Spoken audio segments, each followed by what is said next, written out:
नमस्कार दोस्तों, आईटी के सभी छात्रों के लिए मेरी क्लास में आपका स्वागत है। मैं आज आपके लिए एक बहुत अच्छा टॉपिक लेकर आया हूँ, जो ट्रांसफार्मर को मेरे ख्याल से सारे लोग जानते भी होंगे। ट्रांसफार्मर किस प्रकार से कार्य करता है, और कोई भी व्यक्ति है, इसमें कोई ज़रूरी नहीं है कि भाई उसको नॉलेज हो, ये भी पहचाने। जो भी व्यक्ति जिसको थोड़ा सा नॉलेज लेना है, तो ट्रांसफार्मर में इसमें पूरी डिटेल बताने वाला हूँ। आसानी से अपने घर पर डिटेल्स ले और अपने ट्रांसफार्मर की जो भी समस्या आप दूर कर सकते हो। अभी मैं आपके सामने एक टॉपिक स्टार्ट कर रहा हूँ, इसका नाम है ट्रांसफार्मर। ये ट्रांसफार्मर एक आपके सामने इस टॉपिक में यानी एक स्थैतिक युक्ति होती है। ट्रांसफार्मर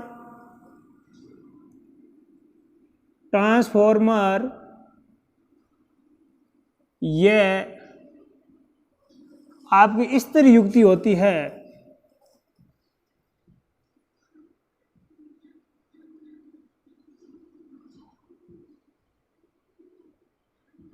ठीक है, ट्रांसफार्मर एक स्थिर युक्ति होती है, इसमें चल भाग नहीं होता है।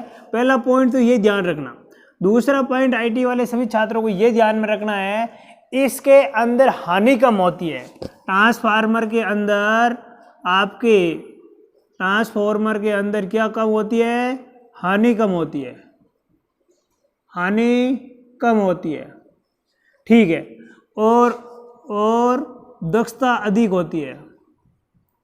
दक्षता का मतलब होती है इफिशियंसी। इसका जो इस ट्रांसफार्मर की जब आप विद्युत सप्लाई देते हो, जैसे इनपुट देते हो और आउटपुट अपने को पूर्ण मिलता है, वह आपकी दक्षता इसकी अधिक होती है। अब ये देखो, इसकी दक्षता अधिक होती है। अब मैं यहाँ पर लिखूंगा कि दक्षता कितनी होती है। आप बताओ कि ट्रांसफार्मर के अंदर जो ट्रांसफार्मर है, वहाँ अपने ट्रांसफार्मर के अंदर इसकी जो दक्षता होती है वह 95% से 98% तक होती है। ट्रांसफार्मर की जो दक्षता होती है 95% से 98% होती है। आप लोगों को बता देते हैं, ट्रांसफार्मर एक स्थिर युक्ति होती है, उसे एक अपने यहाँ हानि बिल्कुल कम होती है, दक्षता अधिक होती है। ट्रांसफार्मर की दक्षता 95% से 98% होती है। ट्रांसफार्मर को बेटा हिंदी में कहते हैं परिणामी तार। क्या कहते हैं? परिणामी तार। याद रख लेना ये चीज़ें। अब देखो, मैं आप लोगों को बताऊँ, ट्रांसफार्मर के अंदर दो वाइंडिंग होती है। ट्रांसफार्मर के अंदर दो वाइंडिंग होती है। ट्रांसफार्मर के अंदर दो वाइंडिंग होती है।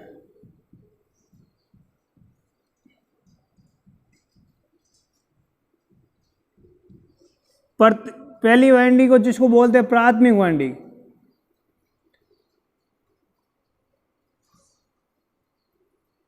प्राथमिक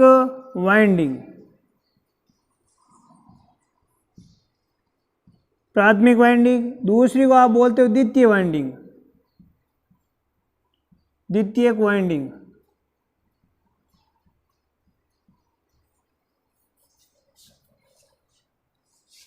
मैं आपसे बात करूं कि ट्रांसफार्मर में दो वाइंडिंग होती है, प्राइमरी वाइंडिंग होती है, एक द्वितीय वाइंडिंग होती है। आप इस ट्रांसफार्मर में आप लोगों को अभी बता देते हैं, ट्रांसफार्मर कितनी वाइंडिंग होती है? दो होती है। ठीक है, वे कार्य कैसे करती है, क्या करती है, ये डिटेल देखते हैं। अब मैं ट्रांसफार्मर कार्य क्या करता है? ट्रांसफार्मर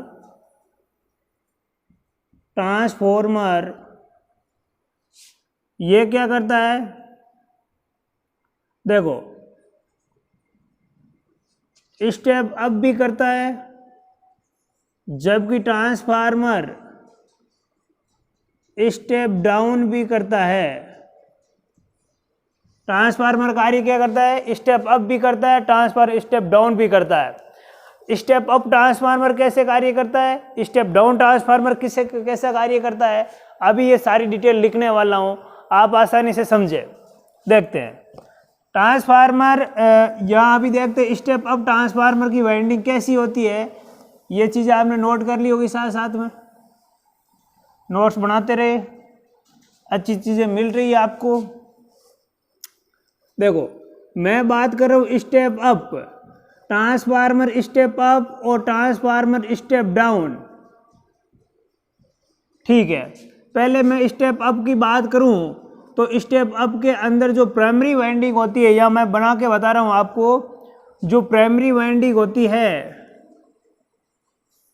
ये प्राइमरी वाइंडिंग के अंदर टर्नों की संख्या कम होती है सेकेंडरी की तुलना से। ये सेकेंडरी वाइंडिंग, ये प्राइमरी वाइंडिंग। सेकेंडरी वाइंडिंग की तुलना से प्राइमरी वाइंडिंग के टर्नों की संख्या कम होती है, स्टेप अप ट्रांसफार्मर कहते हैं। आप स्टेप अप होगा तो उसमें क्या होगा बेटा, वोल्टेज अधिक होगा, और जबकि धारा क्या हो जाएगी, कम हो जाएगी। ठीक है, याद रख लेना। ठीक है, अब मैं बता रहा हूँ आगे, ये प्राइमरी वाइंडिंग, ये सेकेंडरी वाइंडिंग। अब स्टेप डाउन की बात करूँ, लो भाई, ये स्टेप डाउन की बात याद रख लो भाई अच्छी तरह से। ये स्टेप डाउन के अंदर प्राइमरी के अंदर टर्नों की संख्या अधिक होती है, जबकि सेकेंडरी में कम होती है। सेकेंडरी में कम होती है और यहाँ प्राइमरी में अधिक होती है। वह ट्रांसफार्म स्टेप डाउन होता है जिसमें वोल्टेज कम होता है जबकि धारा अधिक होती है। ये ट्रांसफार्मर अपने घरों में लगे होते हैं, घर में जो सप्लाई आती है उसे पीछे जो घर ढोलकी बोलते हो आप, ढोलकी वाला, ये भी स्टेप डाउन है। ट्यूबवेल पर जो ट्रांसफार्मर लगता है वह स्टेप डाउन है। ये अपने पारेशन लाइनों में, डिस्ट्रीब्यूशन अपने जीएसएस में लगते हैं। वह भी बताएंगे वीडियो में कि अपने जीएसएस पर कहाँ पर लगते हैं, कहाँ। जैसे अपने को पारेशन लाइन में वोल्टेज उच्च चाहिए, अपने को यहाँ से दूसरे क्षेत्र में वोल्टेज भेजना है, तो वहाँ उच्च वोल्टेज के साथ में हम स्टेप अप से करके भेज सकते हैं।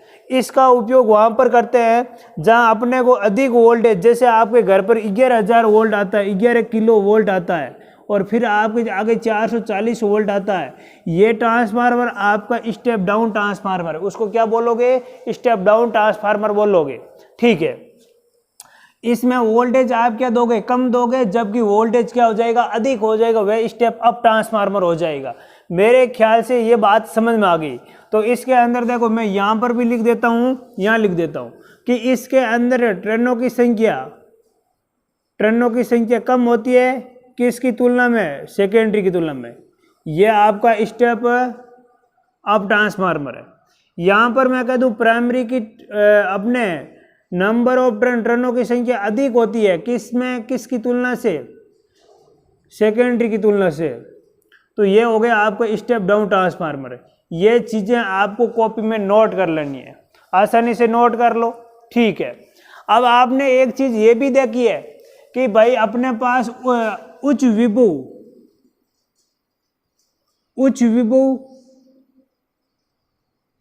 और उच्च धारा,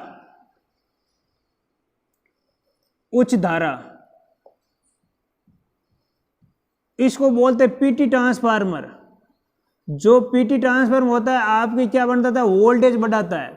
वह ट्रांसफार्मर सीटी ट्रांसफार्मर जो करंट को बढ़ाता है। देखो यहाँ पर आप लोगों को बता दें, उच्च विभव तथा उच्च धारा को मापने के लिए जो ट्रांसफार्मर होते हैं वे कौन से होते हैं। उच्च विभव को मापना होता है, हम किस ट्रांसफार्मर का यूज करेंगे, हमारे पास पीटी ट्रांसफार्मर का यूज करेंगे। हमारे पास उच्च धारा मापनी है तो उसमें कौन सा ट्रांसफार्मर यूज करेंगे, तो करंट ट्रांसफार्मर यूज करेंगे। हमें को किसी प्रकार कुछ वोल्टेज मापना हो और उच्च धारा मापनी हो तो इसके लिए दो ट्रांसफार्मर यूज करेंगे। जैसे आप बोलते ना पीटी सुना होगा आपने। तो यह है आपका सीटी ट्रांसफार्मर जो उच्च धारा मापता है, और वह ट्रांसफार्मर जो ये क्या मापता है, उच्च विभव मापता है। यह कॉपी में नोट कर लो, साथ साथ में नोट करते रहो, कोई दिक्कत नहीं है। ठीक है, अब मैं आगे बता रहा हूँ ट्रांसफार्मर में सप्लाई कहाँ से लेते हैं। सबसे पहले सप्लाई कहाँ देते हैं, हमें आगे सप्लाई कहाँ लेनी चाहिए, क्या होता है।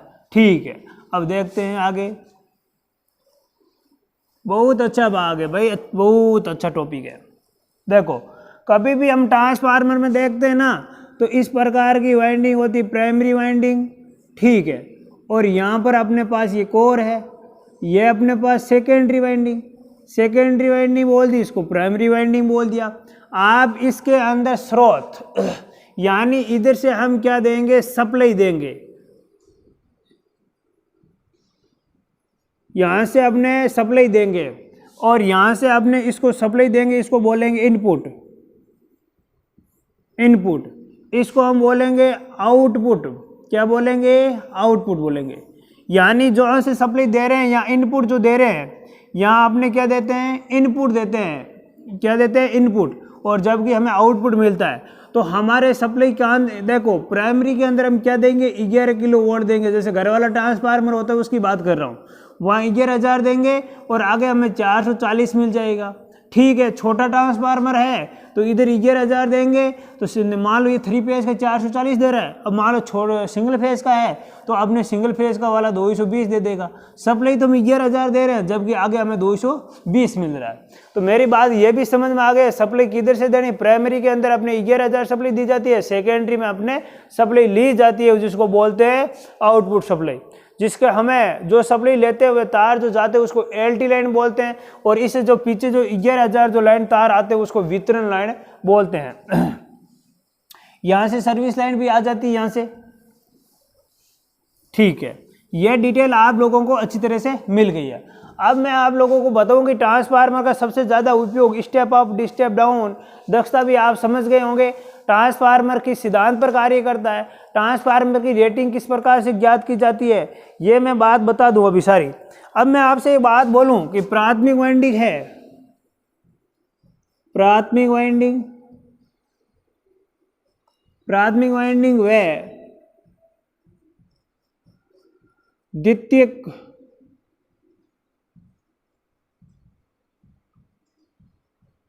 प्राथमिक वाइंडिंग व द्वितीयक वाइंडिंग, प्राथमिक वाइंडिंग व द्वितीयक वाइंडिंग, यानी प्राथमिक वाइंडिंग किसको काटती है, द्वितीयक वाइंडिंग काटती है। और ये द्वितीयक वाइंडिंग को काटती है तो सबसे कम इसमें क्या होता है, प्रतिष्ठम होता है। यानी यहाँ से अधिक चुंबकीय फ्लक्स किससे निकलेगा, प्राथमिक वाइंडिंग से निकलेगा और सेकेंडरी को काटेगा। जैसे मैं आपको यहाँ उदाहरण देकर बता रहा हूँ, ये अपने प्राथमिक वाइंडिंग हो गई, यहाँ अपने पास सेकेंडरी वाइंडिंग हो गई, यहाँ अपने पास। अब देखो यहाँ से जो चुंबकीय फ्लक्स निकलेगा वह अधिक से अधिक किसको काटेगा, सेकेंडरी वाइंडिंग को काटेगा। वह अधिक से अधिक सेकेंडरी वाइंडिंग को काटेगा तो यहाँ पर आपका क्या बन पाएगा, जो चुंबकीय क्षेत्र बन पाएगा वह बिल्कुल कम प्रतिरोध के साथ में अपने सेकेंडरी वाइंडिंग को काटेगा। तो ये भी बात एक ध्यान में रखना है कि यहाँ प्रतिष्ठम क्या होता है, कम होता है, चुंबकीय फ्लक्स में बाधा उत्पन्न बिल्कुल कम होती है। अब देखो रेटिंग की बात करें कि ट्रांसफार्मर के अंदर जो रेटिंग होती है, मैं बात करूं कि ट्रांसफार्मर के अंदर जो रेटिंग होती है वह आपके रेटिंग इसको मापा किस में जाता है, किलो वोल्ट, आप किलो वोल्ट एम्पियर, और यहाँ फिर लिखो M volt ampere, milli volt ampere, kilo volt ampere में भी इसको मापते हैं। ये भी याद रख लेना। ये किस सिद्धांत पर कार्य करता है यहाँ पर वे भी बताएंगे। ये आपके फैराडे के विद्युत चुंबकीय प्रेरण के सिद्धांत पर कार्य करता है। यानी ये किसके सिद्धांत पर कार्य करता है, फैराडे के विद्युत चुंबकीय प्रेरण के सिद्धांत पर ट्रांसफार्मर कार्य करता है। अब मैं बात बोलूं, कुछ चीजें और भी है कि सर अपने ट्रांसफार्मर के अंदर फ्रीक्वेंसी क्या रहती है, जिसके मैं बोलता हूँ आवृत्ति। आवृत्ति क्या रहती है बेटा, नियत रहती है। आवृत्ति क्या रहती है, नियत रहती है। ट्रांसफार्मर की जो आवृत्ति होती है वह नियत रहती है, ये भी याद रख लेना। ठीक है, अब मैं आपको बताऊं, मैं ट्रांसफार्मर की आवृत्ति नियत रहती है, बिल्कुल। यहां एक चीज याद रखें कि जब भी ट्रांसफार्मर के अंदर आपको, अब देखो जो आप अभी बता रहे थे ना कि भाई ट्रांसफार्मर होता है, ट्रांसफार्मर के अपने आवृत्ति के अनुसार किस प्रकार का ट्रांसफार्मर आकार होता है। मैं आकार की बात करूं ना तो अभी देखो ट्रांसफार्मर के आकार की बात करते हैं। अभी देखो अच्छी तरह से भाई, जो अपना आकार होता है, आकार जानते हो, बिल्कुल। आकार ट्रांसफार्मर का जो आकार होता है ना वह कैसे निर्भर करता है। जैसे मैं कहता हूँ अपने भारत की आवृत्ति कितनी है, 50 हर्ट्ज है, ठीक है साहब, भारत की आवृत्ति 50 हर्ट्ज है। अमेरिका की बात,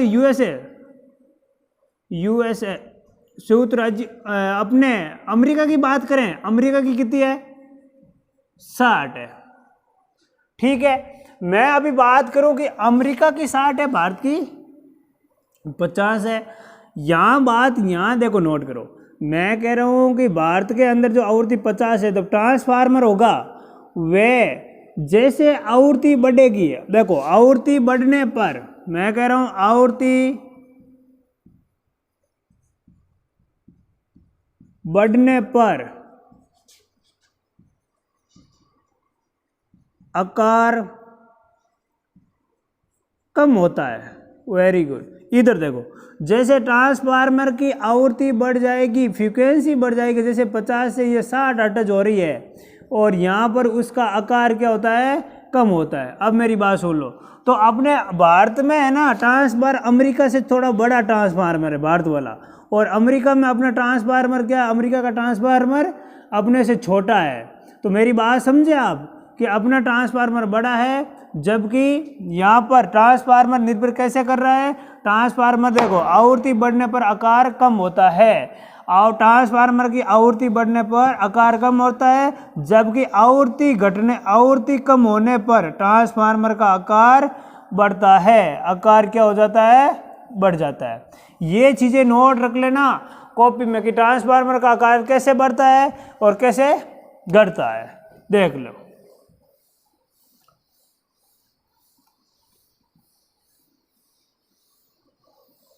अब मैं बात करूं कि ट्रांसफार्मर की अपने पास में किस सिद्धांत पर करता है, चुंबकीय प्रेरण के, अपने फैराडे के विद्युत चुंबकीय प्रेरण के सिद्धांत पर अपना ट्रांसफार्मर कार्य करता है। इसकी रेटिंग किलो वोल्ट एम्पियर में, जबकि उसको मिली वोल्ट अपने एम्पियर में माप ली जाती है। मैं बात करूं ट्रांसफार्मर का आकार की बात करें, ट्रांसफार्मर का जैसे आवृत्ति अधिक होगी तो आकार क्या होगा, कम होगा। आवृत्ति अधिक होने पर देखो, आवृत्ति अधिक होने पर क्या होगी, आवृत्ति अधिक होने पर इसका आकार क्या हो जाएगा, कम हो जाएगा। यानी आवृत्ति कम होने पर, कम होने पर आकार क्या हो जाएगा, बढ़ जाएगा। ये चीज़ें याद रख लेना अच्छी तरह से। तो ये चीज़ें थी, नॉर्मल चीज़ें थी जो आपको सिखानी थी ट्रांसफार्मर में। अभी सारी डिटेल आने वाली, ट्रांसफार्मर किस भाग को क्या बोलते हैं, कन्वर्जर टैंक किसको बोलते हैं, बीदर किसको बोलते हैं, उसकी जिसकी बॉडी किसकी बनी होती है, बॉडी का निर्माण क्यों किया जाता है, सारी डिटेल इस वीडियो में आगे जस्ट पार्ट टू पार्ट मिलने वाली है। यह आईटी के सभी छात्रों के लिए बहुत अच्छी क्लास है, आपको एग्ज़ाम में बहुत हेल्प करेगी। फर्स्ट ईयर वाले बच्चों के लिए बहुत अच्छी हेल्प करने वाली क्लास है। तो मेरे ख्याल से आपको ये क्लास कैसी लगी, और आप मुझे कमेंट बॉक्स में ज़रूर जवाब दें। लाइक शेयर सब्सक्राइब जरूर करें, और आप लोग आगे अपने जो दोस्त हैं उनको ज़रूर बताएं। आपको कोई कंपनी का इलेक्ट्रिक सूचना चाहिए तो भी मैं आपको वीडियो ज़रूर बना के आपको भेजने वाला हूँ। उसके सब सारी सूचना मिलेगी, जैसे कहीं सोल्डर में लगना हो, कहीं अगर जॉब में लगना हो, तो सारी डिटेल मिलने वाली। थैंक यू दोस्तों। इसी के साथ में अपनी क्लास को करते विराम देते हैं।